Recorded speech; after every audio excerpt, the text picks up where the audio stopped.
Hello, नमस्ते। आज हम जयशंकर प्रसाद जी की जो कमायनी है, उसके कुछ पद आपकी नई राष्ट्रीय शिक्षा नीति द्वारा निर्धारित पाठ्यक्रम के अंतर्गत जो हिंदी काव्य पाठ्य पुस्तक है, बीए प्रथम वर्ष के छात्रों के लिए, उसमें 5 पद दिए हुए हैं। आज हम उनके विषय में बात करेंगे। तो जो पद दिए हुए हैं, वह कामायनी से लिए गए हैं। और प्रसाद कृत जो कामायनी है, वह छायावादी काव्य की अन्यतम कृति है। प्रसाद की श्रृंगार भावना के दर्शन कामायनी में स्थान स्थान पर होते हैं। तो जो आपके प्रथम पद दिए गए हैं, उसमें प्रसाद जी के जो श्रद्धा सर्ग के अंतर्गत है, कामायनी की श्रद्धा सर्ग के अंतर्गत, तो हम उनको देखते हैं।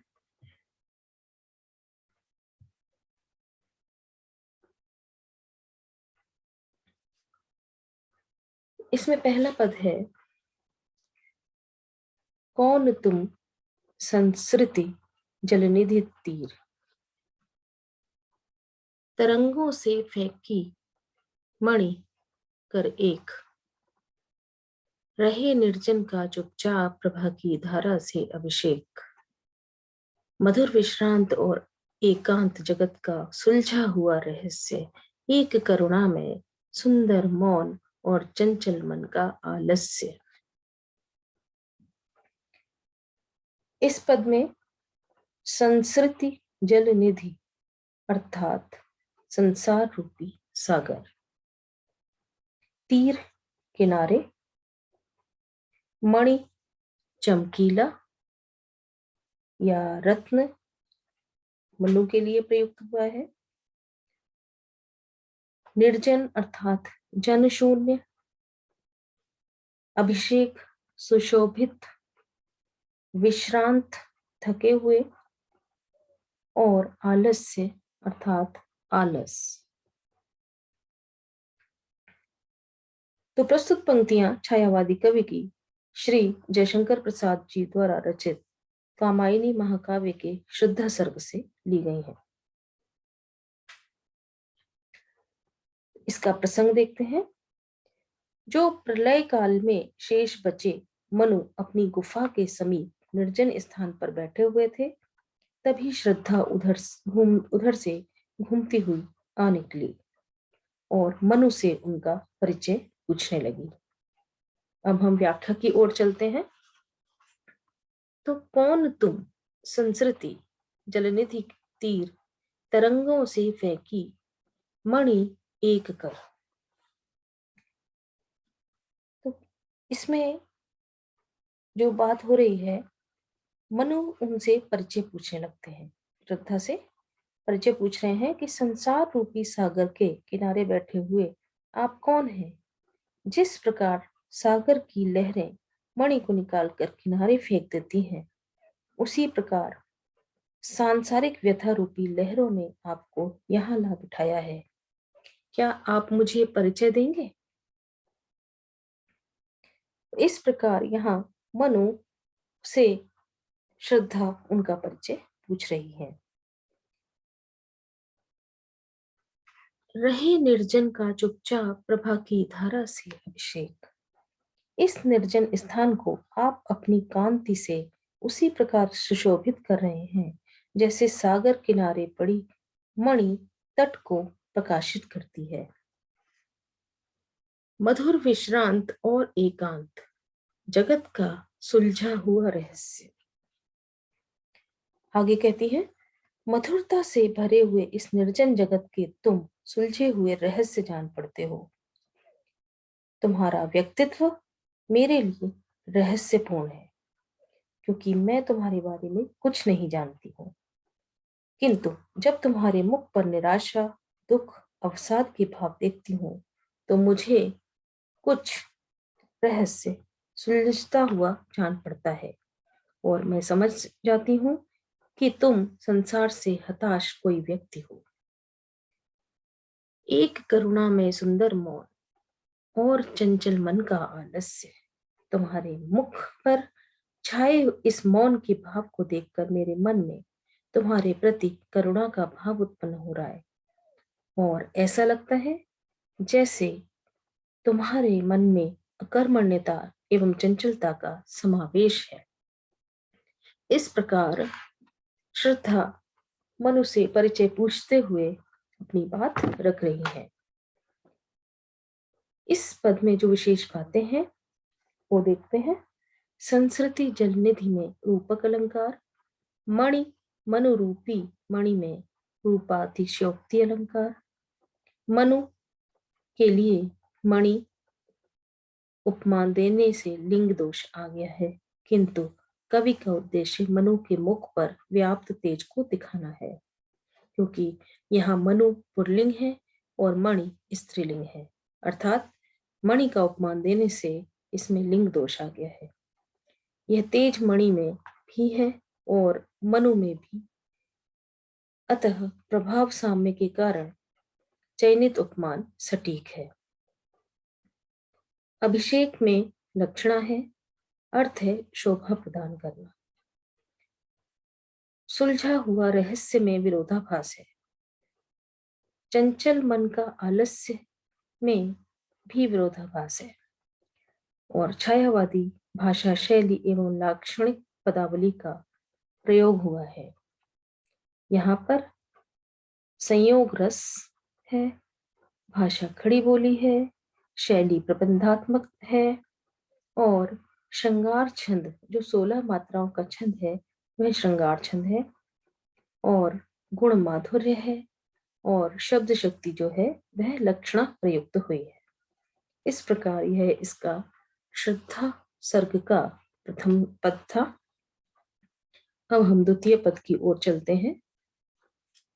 सुना यह मनु ने मधु गुंजार, मधुकरी का सा जब सानंद, किए मुख नीचा कमल समान, प्रथम कवि का ज्यों सुंदर छंद। एक छिटका सा लगा सहर्ष, निरखने लगे लुटे से कौन, गा रहा यह सुंदर संगीत, कुतूहल रह न सका फिर मौन।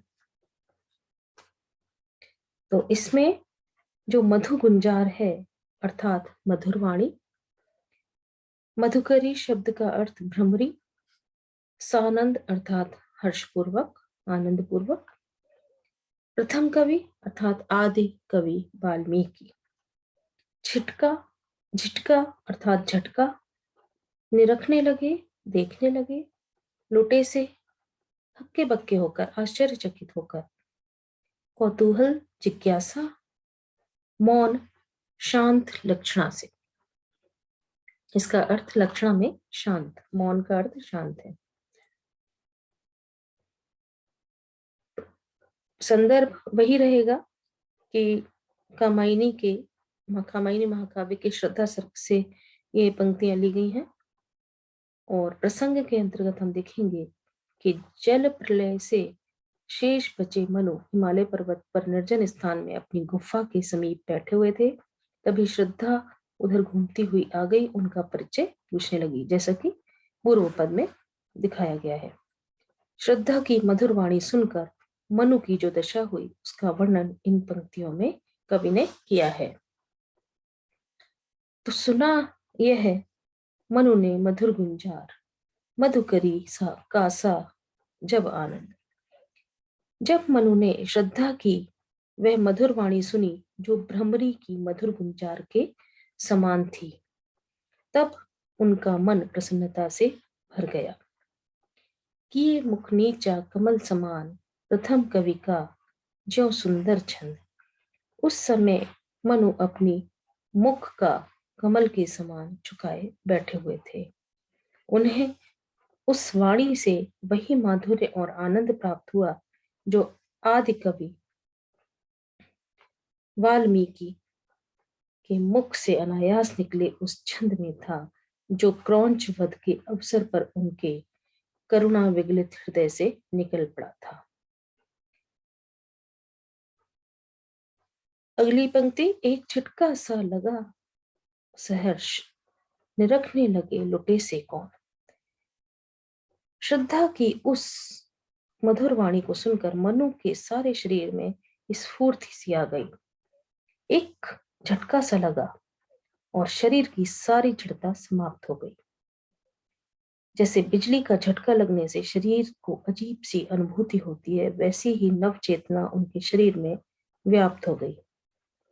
वे प्रसन्नता पूर्वक एवं विस्मय विमुक्त होकर इधर उधर देखने लगे कि कौन है ये। चौथी पंक्ति, गा रहा यह सुंदर संगीत, कुतूहल रह ना सका फिर मौन।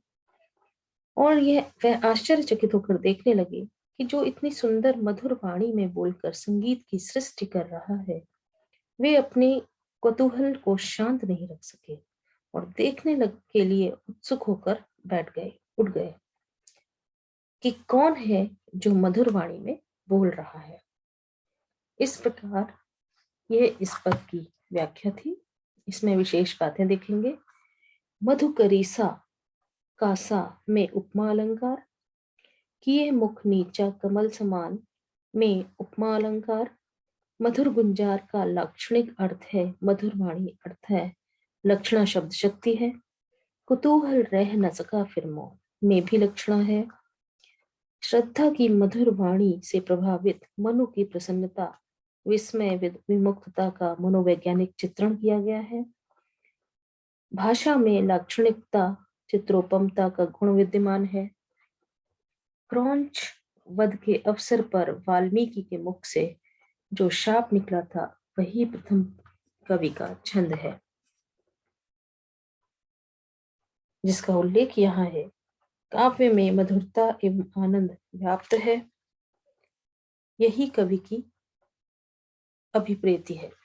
यहाँ पर भी संयोग श्रृंगार है, भाषा खड़ी बोली है, शैली प्रबंधात्मक है और छंद श्रृंगार छंद है और गुण माधुर्य है और जो शब्द शक्ति है उसमें अभिधा और लक्षणा दोनों विद्यमान है।